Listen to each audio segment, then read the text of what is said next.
Hey, ¿qué tal chicos? ¿Cómo están? Espero que estén muy bien. Hoy en día enfrentamos una pandemia y pues es uno de los desastres más fuertes que México, y no solamente México, sino también todo el mundo está siendo afectado. Hoy hablaremos sobre COVID.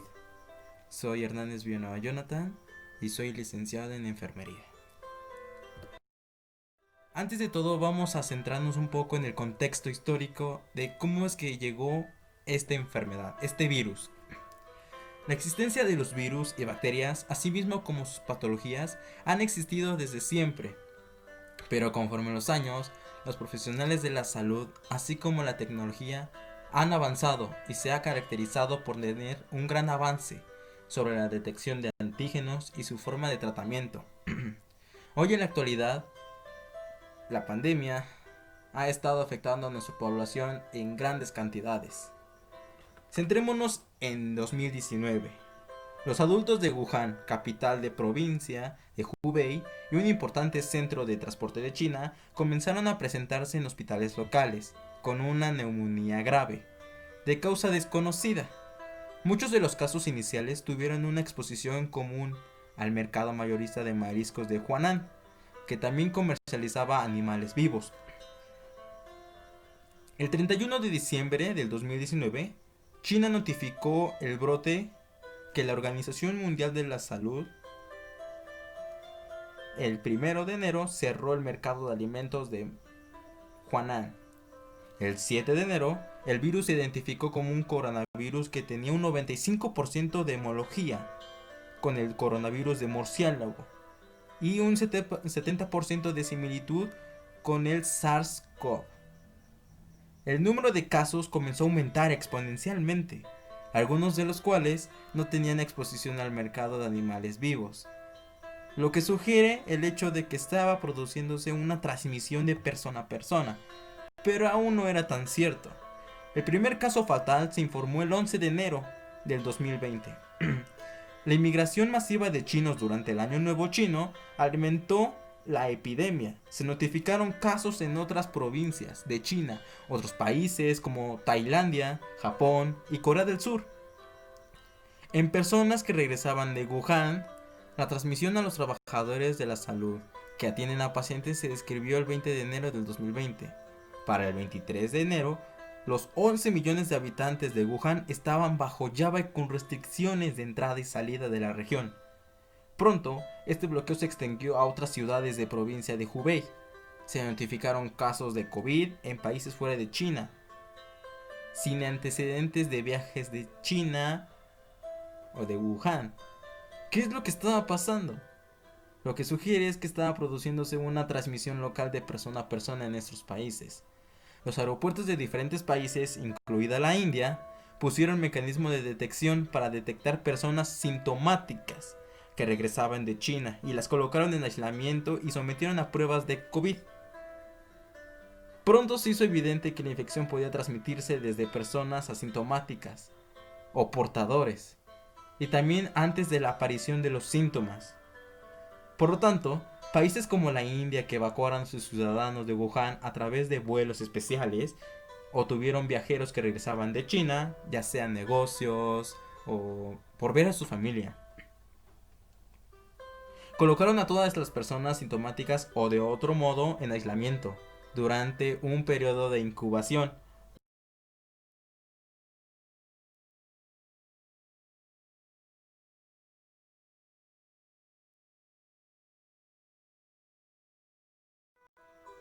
Comenzaremos con ¿qué es?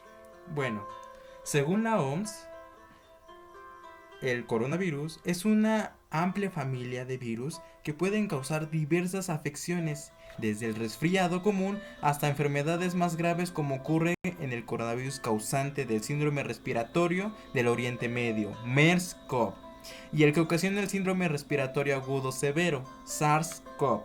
Un nuevo coronavirus es una nueva cepa de coronavirus que se había encontrado antes en el ser humano.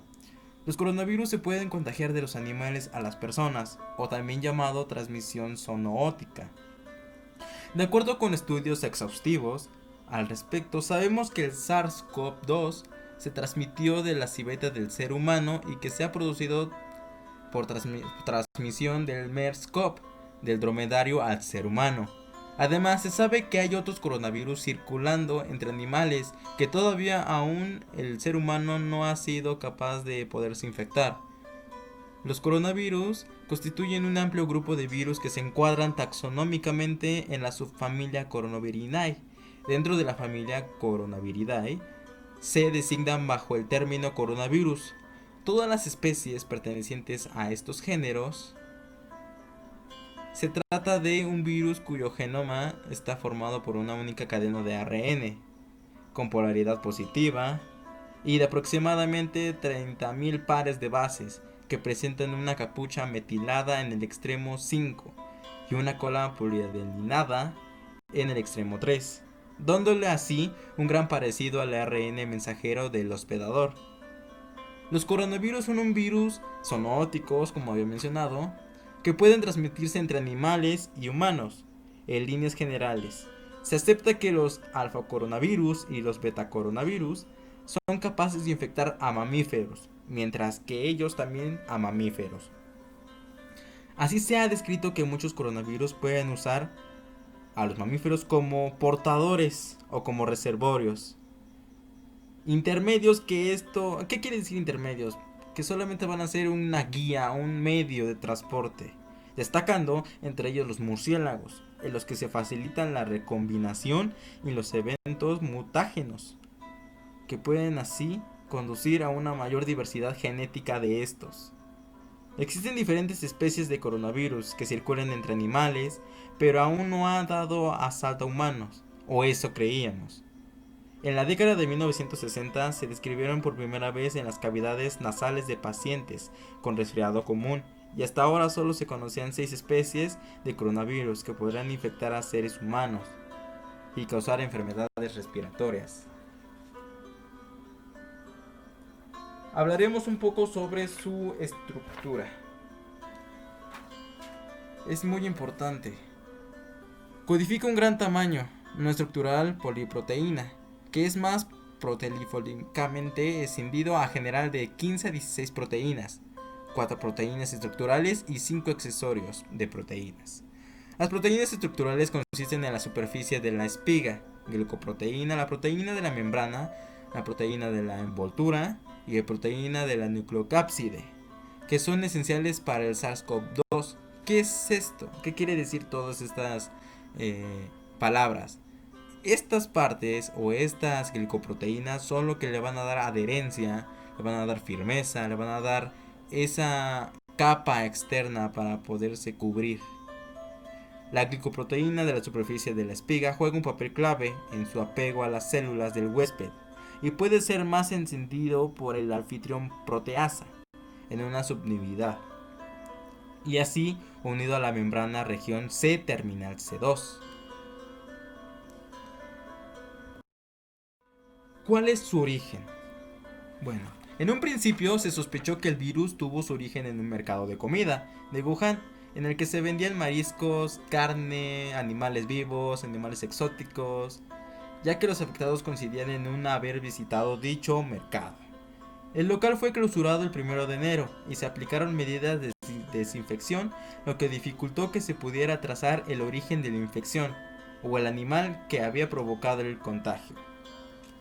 Las primeras informaciones recibidas en la oficina de la OMS en China sobre una serie de casos de neumonía etiológica desconocida tuvieron lugar el 31 de diciembre.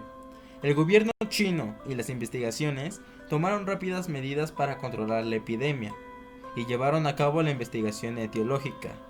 Por su parte, algunos expertos encontraron que el SARS-CoV-2 tenía una alta homología con coronavirus de murciélago. Por lo tanto, la evidencia actual apoya finalmente que el SARS-CoV-2 se derivó de los murciélagos, aunque lo actual apoya firmemente que el SARS-CoV-2 se derivó de los murciélagos, aunque los huéspedes intermediarios del SARS no se habían determinado. El mismo día 10 de enero, la OMS publicó una serie de orientaciones provisionales para todos los países sobre cómo prepararse ante la posible llegada de este nuevo virus. Respecto a la forma de controlar a las personas enfermas, el análisis de las muestras, el tratamiento posible de los pacientes y el control eficaz de los centros de salud. En contra de lo que se barajó en un principio, las autoridades sanitarias chinas confirmaron conforme se desarrollaba el brote epidémico que el virus SARS-CoV-2 puede transmitir de persona a persona, tal y como se pone de manifiesto en el hecho de que importante número de profesionales sanitarios del hospital de Wuhan se infectaran en las primeras fases del brote. Tras haber pasado más de 2 meses en pandemia y con este nuevo virus sin procedencia alguna, se han registrado casos en 143 países y se han registrado muertes en muchos de ellos de manera incontrolables. Hablemos un poco de su etiología, es decir, ¿qué animal en sí fue lo que lo contagió? Se ha dicho que se ha visto de serpientes, de mono, de murciélago. El coronavirus del síndrome respiratorio agudo grave, o sea SARS-CoV-2, es un betacoronavirus previamente desconocido que se descubrió en muestras de lavado broncoalveolar, tomadas de grupos de pacientes que presentaron neumonía de causa desconocida en la ciudad de Wuhan. Los coronavirus son una familia numerosa. Aún así, no sabemos todos los que pueden existir. Pueden variar desde un resfriado común, el SARS, el síndrome MERS y otros que se pueden propagar entre mamíferos y aves. Con esa escasa frecuencia de información, los coronavirus de animales pueden transmitirse a los seres humanos y posteriormente entre seres humanos a otros animales y mutar. El SARS-CoV-2 pertenece al subgénero de Sarbecovirus de la familia Coronaviridae. Es el séptimo coronavirus del cual se conoce y que infecta a seres humanos. La principal agente que puede transmitir o puede ser usado como transporte es el murciélago de la especie pangolín.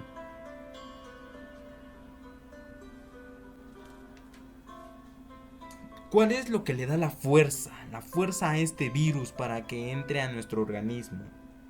¿Y cómo es que afecta a nuestras células?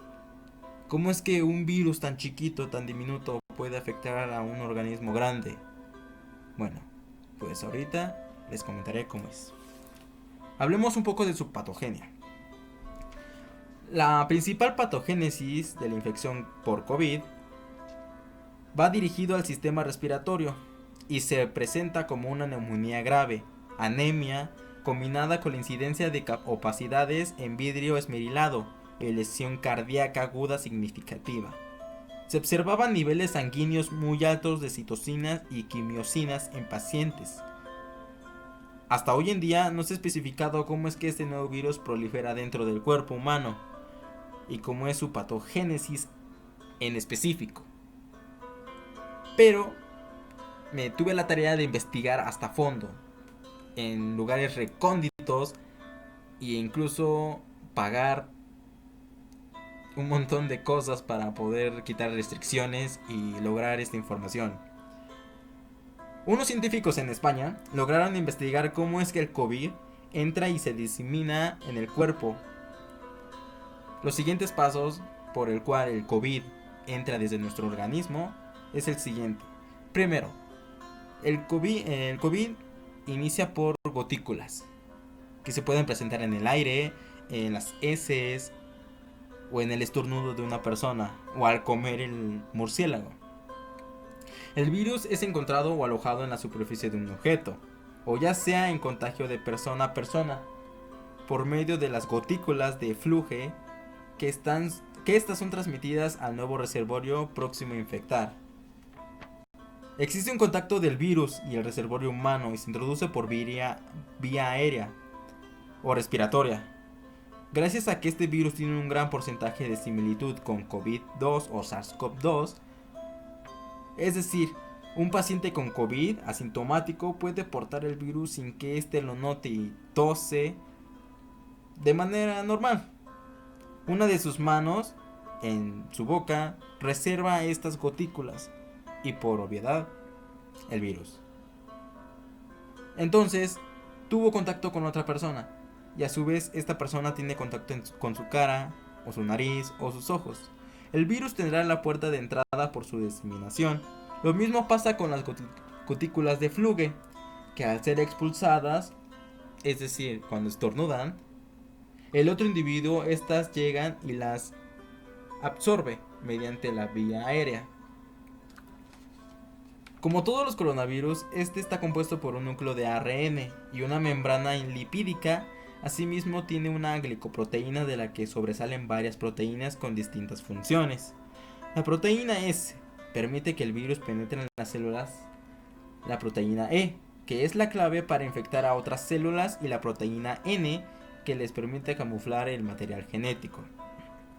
El COVID-19 penetra en nuestro organismo generalmente a través de las gotículas en suspensión que aspiramos por la nariz o la boca. Una vez que llega a la célula del huésped, penetra en sus células a través de una proteína llamada angiotensina 2, que le sirve de apertura a la cerradura celular. Una vez dentro de la célula, el virus empieza a replicar su material genético, gracias a la maquinaria celular humana, que una vez infectada se pone al servicio completo del patógeno. El virus deposita su ARN en el citoplasma de la célula y allí toma contacto con los ribosomas, los centros celulares de la traducción del material genético y en los que sintetizan las proteínas. De manera normal, en los ribosomas se lee el ARN y se transforma en una secuencia de aminoácidos que acaban formando las proteínas. He aquí donde se produce la confusión. La célula humana interpreta el ARN viral como propio y sigue las instrucciones para replicar el ARN viral como si fuera propio. ¿Qué quiere decir esto? Quiere decir que el sistema inmunológico, al entrar este virus por vía aérea, va a detectar a este nuevo virus. Entonces va a mandar a los linfocitos T o CD4 y a los linfocitos CD8 o citotóxicos. Lo cual van a hacer es que van a llegar y a reconocer el antígeno. Pero gracias a su glicoproteína que tiene este nuevo virus, se confunde, penetra la célula, lo que hace que se disemina por dentro de la célula. Entonces la célula empieza a hacer mitosis. ¿Qué es mitosis? Es la replicación o la división de la célula y empieza a hacer más y hacer más copias. Entonces es aquí donde reconoce en la célula su propio material y empieza a crear copias de sí misma. Más virus, más coronavirus disfrazados. Cuando el material genético vírico ya se ha multiplicado, la célula humana también produce las proteínas que complementarán la estructura vírica, hasta complementar la formación de los nuevos virus. Una vez están listos, destruyen la célula y salen al exterior para infectar nuevas células. Cada coronavirus es capaz de crear hasta 100.000 réplicas, que se van multiplicando exponencialmente según avanza el cuerpo humano hasta causar estragos en el organismo del huésped. Una vez que los coronavirus han infectado en humanos, se acepta que la infección puede transmitirse de persona a persona, normalmente tras el contacto cercano con un paciente infectado, por ejemplo en espacios cerrados como centros de salud o lugares de trabajo.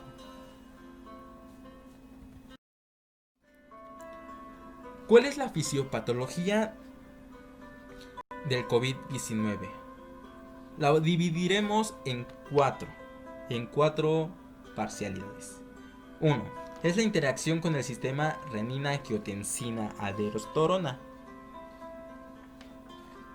El SARS-CoV-2 penetra en la célula empleando como receptor en la enzima convertidora de angiotensina, por sus siglas en inglés AC2. Una exopeptidasa de membrana presente fundamentalmente en el riñón, los pulmones y el corazón.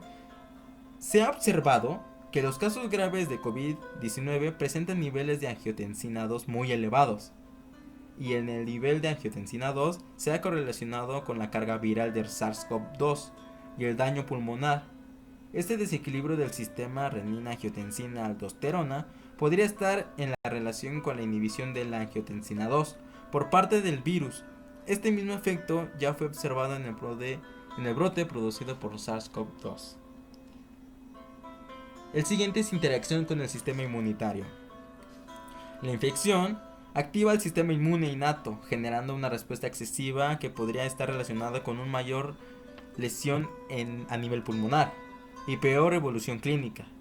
Las observaciones clínicas apuntan a que cuando la respuesta inmune no es capaz de controlar eficazmente el virus, como en personas mayores, con un sistema inmune debilitado, el virus se propagaría y de forma más eficaz y más rápida, produciendo daño tisular pulmonar, lo que activaría los macrófagos y granulocitos y conduciría a la liberación masiva de citocinas proinflamatorias. El siguiente es interacción de la coagulación y el sistema microvascular. La activación excesiva del sistema inmune que causa tormentas de citoquinas ocasiona daño del sistema microvascular y activa el sistema de coagulación e inhibición de la fibrinólisis. La coagulación intravascular diseminada, o también llamada SID, conduce a trastornos generalizados de microcirculación que contribuyen a la situación de fallo multiorgánico. Se ha observado que los niveles de antitrombina son menores en casos de COVID-19 y los niveles de dímero D y fibrinógeno son mayores que en población general. Además, la progresión de la gravedad de la enfermedad va ligada a un aumento gradual del dímero D. Estos hallazgos apoyan a la teoría del desarrollo de una coagulopatía de consumo en infecciones por SARS-CoV-2 y que cuando estas ocurren empeora el pronóstico. El último es la estacionalidad. Se desconoce si el SARS-CoV-2 tendrá un patrón estacional al igual que ocurre con otros virus respiratorios, como la gripe o los coronavirus causantes de los catarros comunes. Estimando el intervalo serial y calculando el número básico de reproducción diario en más de 100.000 ciudades chinas, con más de 40 casos, se observó una relación lineal inversa con la temperatura y la humedad. La transmisión es de persona a persona, como habíamos comentado, principalmente a través del contacto directo a través de gotículas que se propagan o las personas al toser y al estornudar hacia un individuo o que están presentes en un individuo infectado. La infección se transmite a través de gotas grandes, o también llamadas gotículas, que son generadas durante la tos y los estornudos por pacientes sintomáticos. Pero también puede ocurrir en personas asintomáticas, que no presentan ningún síntoma o pocos síntomas. Y antes de que aparezcan los síntomas, los estudios han demostrado que existen mayores cargas virales en la cavidad nasal, en comparación con la garganta. Si diferencias en la carga viral entre personas sintomáticas y asintomáticas, los pacientes pueden variar de ser infecciosos a no tanto, mientras duren los síntomas e incluso en la recuperación clínica. Algunas personas pueden actuar como superesparcidores. ¿Qué quiere decir esto? Que una persona puede estar normal, sin tener ningún síntoma, o no tan graves, y de casualidad tose, y va tosiendo en varias partes, y va esparciendo gotículas que están súper cargadas de estos virus, lo cual hace que se esparza más. Pero ¿cuáles son las principales rutas o primarias de transmisión de este virus?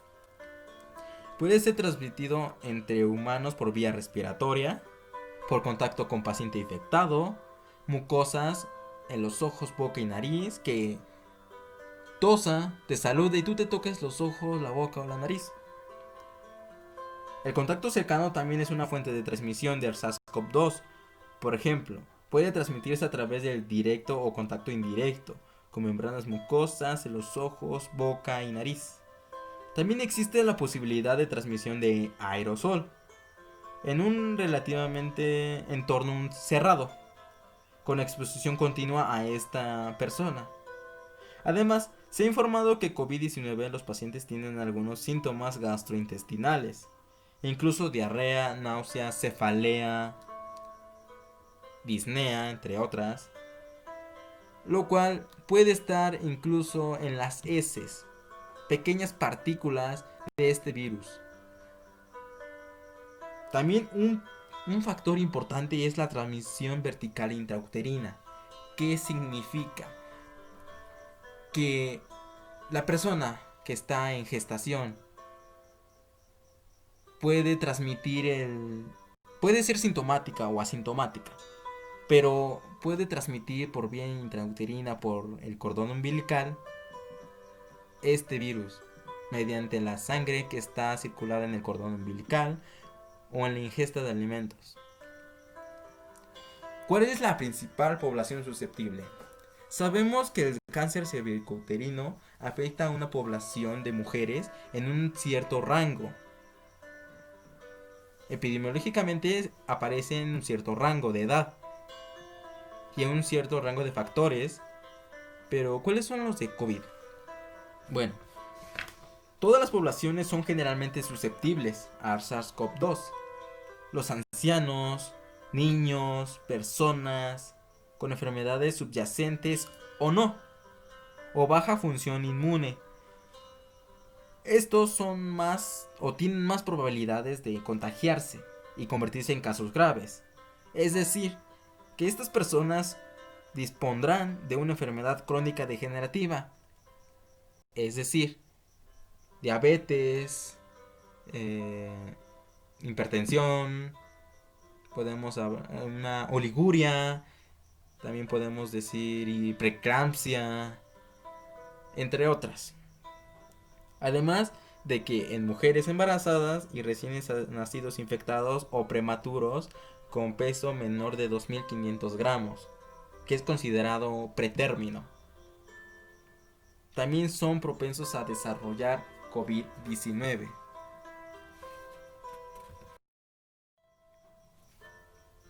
Hablemos de inoculación y propagación de COVID.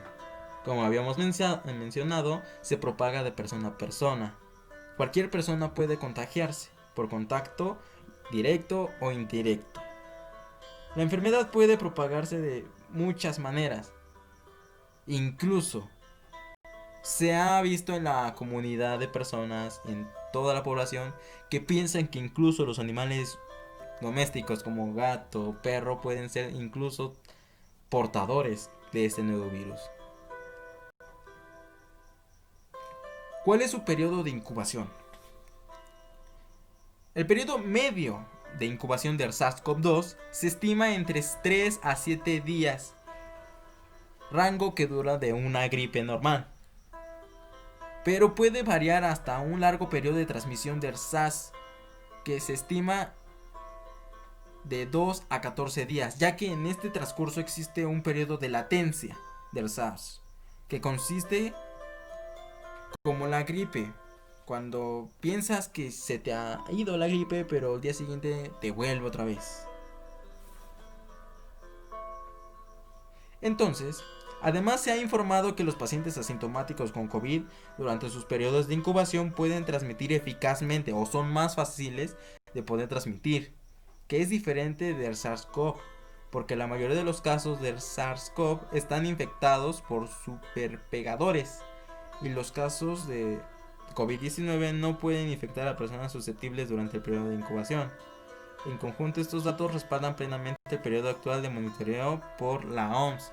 Es decir, que el periodo de incubación establecido por la OMS es de 1 a 14 días, que es donde se pueden presentar los primeros síntomas en dado caso de que sea un paciente sintomático o en un paciente asintomático. ¿Cuáles son las principales manifestaciones clínicas o síntomas que tú puedes tener y que debes de considerar importantes, ya que se derivan mucho de una simple resfriado común o una gripe normal o estacional? Resumiendo, los estudios, los signos y síntomas más frecuentes que se pueden presentar en esta infección por COVID-19 son fiebre alta mayor a 38 grados, es decir, 39 grados, 40 grados, tos seca, cefalea, dolores musculares, fatiga, disnea, disfagia, dolor intenso de cabeza, cefalea. Entre otros síntomas también puede ser neumonía, dificultad para respirar, cesación en opresión en el pecho, que va consecutivo con dolor de pecho. Dentro de las características clínicas en un paciente que se le ha hecho una tomografía computarizada o también llamada TAC, es que se presenta una neumonía. Sin embargo, hubo características anormales como anemia, síndrome de dificultad respiratoria aguda, lesión cardíaca aguda e incidencia de opacidades de gran cristal que condujeron a la muerte. Los pacientes severos a menudo tienen disnea o hipoxemia durante una semana después del inicio, después de lo cual se desarrollan rápidamente shock séptico, CDRA, acidosis metabólica, difícil de corregir. ¿Qué es acidosis metabólica? Es un trastorno del equilibrio ácido-base. También existe una disfunción de la coagulación. Es de destacar que los pacientes graves y críticos también pueden presentarse solo con fiebre baja o incluso sin fiebre evidente. Y los pacientes leves solo muestran fiebre baja, fatiga leve y sin neumonía. Estos casos asintomáticos o leves también pueden transmitir el SARS-CoV-2 entre humanos. Es decir, que aunque un paciente se vea que no tenga nada, en realidad puedes tener una carga extremadamente grande de virus.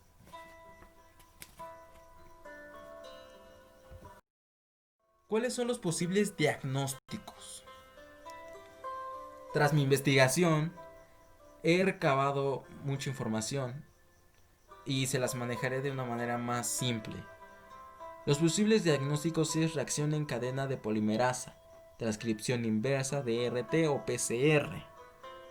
Comúnmente esta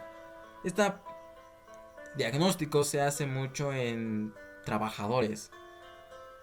Detección de antígenos. ¿Qué quiere decir eso? Es una sustancia o un parámetro que va a detectar cierto tipo de antígeno que representa o que tiene cierta característica específica.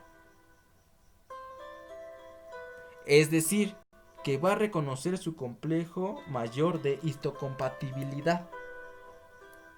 Detección de anticuerpos. Otro diagnóstico posible es pruebas moleculares específicas en muestras respiratorias, o lo que también se ha conocido como hisopado de garganta o nasofaringio. También una prueba de esputo, aspirados endotraqueales y lavado broncoalveolar. Se ha visto mucho este tipo de pruebas y es la más conocida y la más usada dentro del rango domiciliario y dentro de las pruebas más rápidas que se pueden usar, aunque tiene sus disfunciones también. Definamos, un caso sospechoso se define como uno con fiebre, dolor de garganta y tos que tiene antecedentes de haber viajado a cierto país o a otro país donde se haya visto que hay casos de COVID u otras áreas de transmisión local persistente o contacto con pacientes antecedentes de COVID. Sin embargo, los casos pueden ser asintomáticos o incluso sin fiebre, como había mencionado, lo que ocasiona que la transmisión sea difícil de identificar para los médicos y profesionales de la salud. Hablemos un poco del diagnóstico diferencial. El diagnóstico diferencial incluye todos los tipos de infecciones virales respiratorias, influenza, parainfluencia, virus, sincitial respiratorio o también llamado RSV, adenovirus, metapneumovirus humano, no coronavirus COVID-19, organismos atípicos, micoplasma, clamidia, infecciones bacterianas. Por lo tanto, la historia del viaje se vuelve importante para esta nueva cepa de coronavirus, ya que el haber viajado o tener antecedentes de haber viajado a China, a Wuhan o a otro país con infecciones de COVID puede considerarte un caso sospechoso o un caso confirmado y serás directamente proporcionado o llevado al hospital.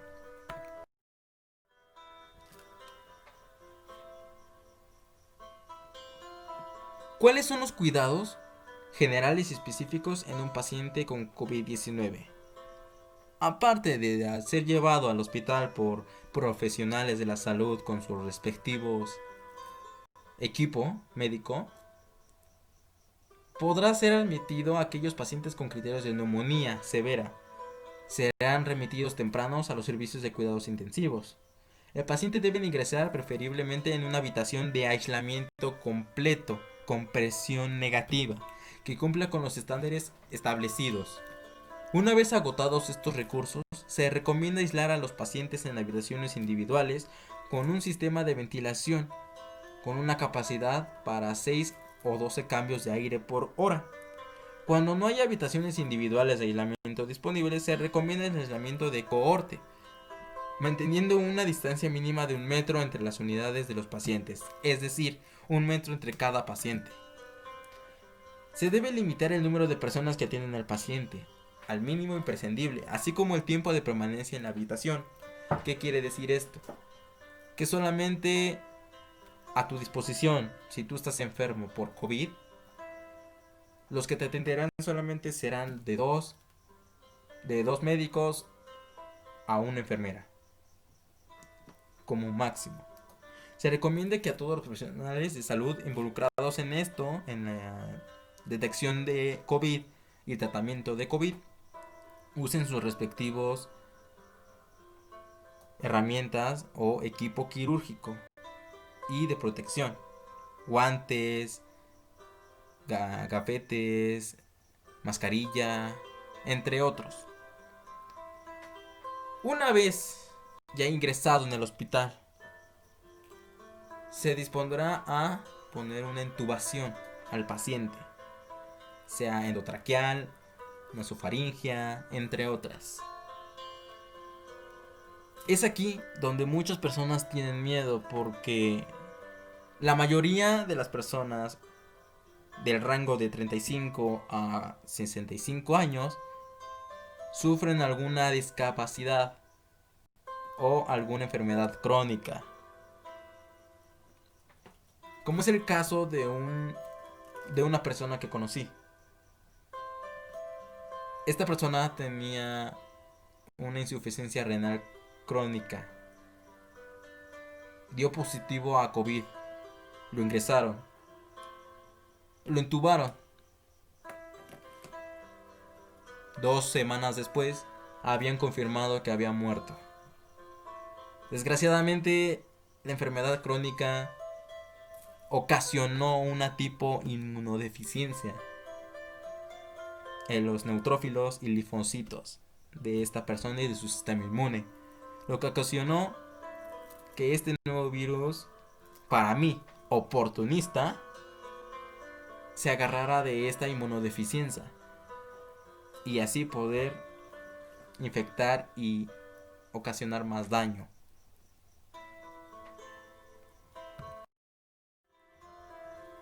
¿Cuáles son los posibles tratamientos que se han puesto en investigación y que se han propuesto últimamente? Bueno, uno de ellos es la terapia antiviral, que será dada por diferentes etapas: interferón alfa, lopanivir o ritonavir, ribavirina, cloroquina, arbidol. ¿Qué son estos nombres tan raros? Son nombres de medicamentos o antivirales. Otro tipo de tratamiento es la terapia celular. Aquí las células madre mesenquimales serán parte fundamental de este tratamiento. También otro tratamiento es la inmunoterapia. Lo componen la covalescente terapia de plasma y anticuerpos monoclónicos. Un posible tratamiento que se ha puesto en investigación por años es la medicina china, ya que tiene partes fundamentales y curativas que a lo largo de la historia han destacado por su eficacia en sus toxinas y en cómo afecta a nivel inmunitario de la persona. Después de haberte explicado todo esto de manera breve, te quisiera yo recomendar unos cuantos consejos para no poder contagiarte o estar seguro de estar sano y no ser un portador. Uno de ellos es lavarse las manos a fondo y con frecuencia, usando un desinfectante a base de alcohol o un jabón neutro, por lo menos de 10 a 20 minutos, a fondo. Mantenga una distancia mínima de 1 metro o 1,5 metros entre usted y cualquier persona que tosa o estornude. Evite tocarse los ojos y nariz y la boca, ya que como habíamos mencionado, la cepa del nuevo virus COVID-19 puede entrar por vía aérea, respiratoria, también puede ser por vía bucal. Tanto usted como las personas que lo rodean debe asegurarse de mantener una buena higiene de las vías respiratorias, sonarse la nariz constantemente. Si usted presenta un cuadro clínico de una gripe normal, aléjese 1,5 metros o use cubrebocas. Todo con el hecho de no poder contagiar a más personas. Significa cubrirse la boca y la nariz con el codo o doblado en caso de que vaya a estornudar o a toser. Y con un pañuelo de papel retirar esos excesos de saliva o moco o etcétera, o flema en dado caso. Después, posteriormente, este pañuelo se deberá de tirar inmediatamente. Debe permanecer en casa si no se encuentra bien. Si tiene fiebre, tos y dificultad para respirar, busque atención médica o los teléfonos y llame con antelación. Siga las instrucciones de las autoridades sanitarias por vía telefónica. Permanezca en casa. Si empieza a encontrarse mal o necesita comprar víveres, que sea lo más rápido posible y solamente vaya usted. Si los síntomas son leves como dolor de cabeza, cefalea, fiebre ligera entre 37.3 grados o más y rinorrea leve hasta que se recupere, es decir, quédese en casa hasta que pase todos los síntomas. Si ve que no pasa los síntomas entre 1 semana a 2 semanas, consulte y llame a los teléfonos de atención. Puede ser que usted tenga un caso positivo. Usar mascarilla, usar guantes si es debido, hábitos saludables, evitar reuniones con mucha gente. No es como de que, no, pues hoy es viernes, voy con mis amigas o mis amigos y tomamos o no. Ese tipo de reuniones es lo que hoy en día está afectando y desgraciadamente muchas personas se están contagiando. Evita el ejercicio en el aire libre. Sé que tanto confinamiento ha causado en tanta paranoia a las personas, pero es por una buena causa. Uso de gel antibacterial. Aunque el gel es para pura bacteria, es recomendable por su grado de alcohol. Si tiene fiebre, tos y dificultad para respirar, busque rápidamente asesoramiento médico, ya que podría deberse a una infección respiratoria, neumonía o otra afección grave. En el hogar, debe de limpiar las superficies frecuentemente, limpiar diariamente los artículos que son comunes o que se tocan con regularidad, como los inodoros, las manillas de las puertas, de los grifos, los pomos de las saleros, de las puertas, de las ventanas, las mesas de noche, los vasos, los cubiertos, los teléfonos incluso.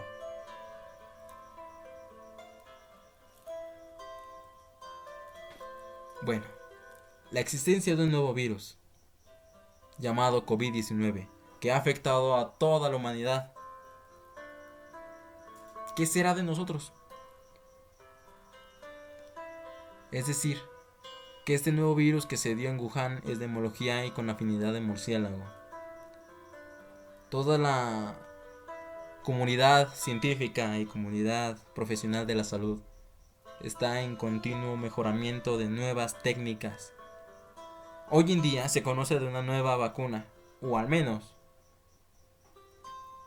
una posible, un posible prospecto a considerarse vacuna.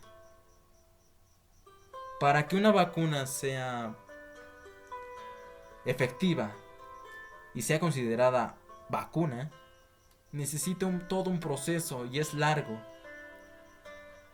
Es considerado de 6 meses hasta un año para poder considerar que es una vacuna. Pero científicos y comunidad de salud está haciendo lo posible.